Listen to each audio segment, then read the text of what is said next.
Latkam LDA hadu nyau puai teli kepo sapo MPSC jangka Mekhlia Public Service Commission.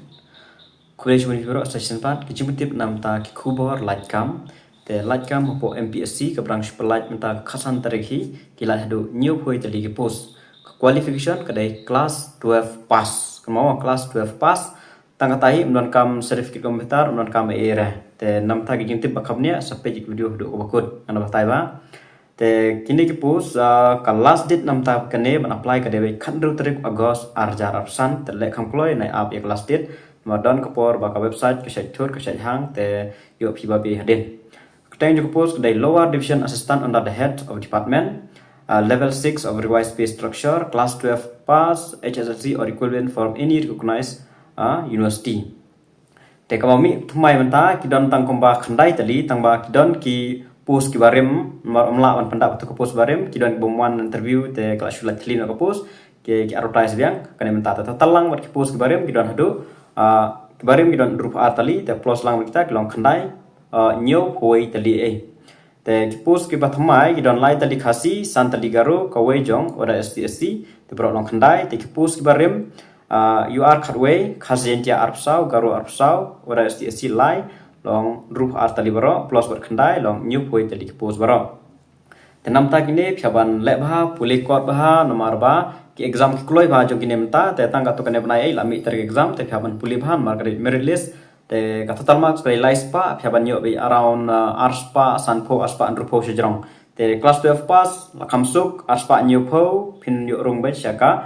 personal interview kini te phit kidon phin poi kadon ka personal interview ke age nam takane kan debet khatpra hadu live ars nem te plus age relaxation kan de khatpra hadu live ho news nem kisim be yakas nem nadu sitrik Januari arjar san hadu angtu ki diban dewi hapo ka live news nem bar hajrong ka khatpra snem ala bila tam komlong sul ada binang duna pinhap apswa hadu ba pinda dam ka by application nam takane kan debet nam ta ki general candidate kan dewi laispa arpho nam ta ki SCST kadai half marshitang kandai shispa drupho man apply nam ta kane post ka don ka exam method of selection ka method selection kone kan don direct chok exam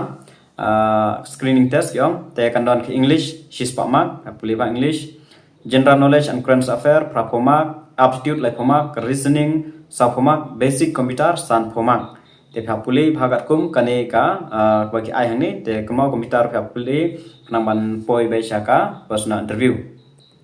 dada phila pas gitu kan poi merit list te lara poi be shajrong kum ka number of you te pin poi be shaka personal interview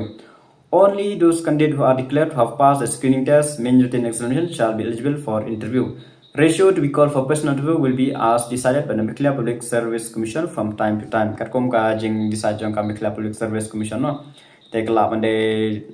2 times and 1.5 times kaman kapor shelong ta te kumta bet ken poisha ka personal interview tamba merit bet ya ka marks examination te hable bha be examination marba kloi ba te kanmau la ko apply no one of class date per sapulikot no marka kloi ba ka exam haban try bet la ko ban la ikni ban pulikot ba te namta kane ka apply bi namba website official website kane ketang ni ketika website ke pertama tengah sabur kali ngapa description baik anda dah bila ada ban register ila deh pok DSC na MPSC te ujui login to login baik I password what the pok Mekhlia Public Service Commission what di kapus apply su bisa tangam tai kasuk bah te tangi tai kijeng tip awede berkane te selai unon kam kulish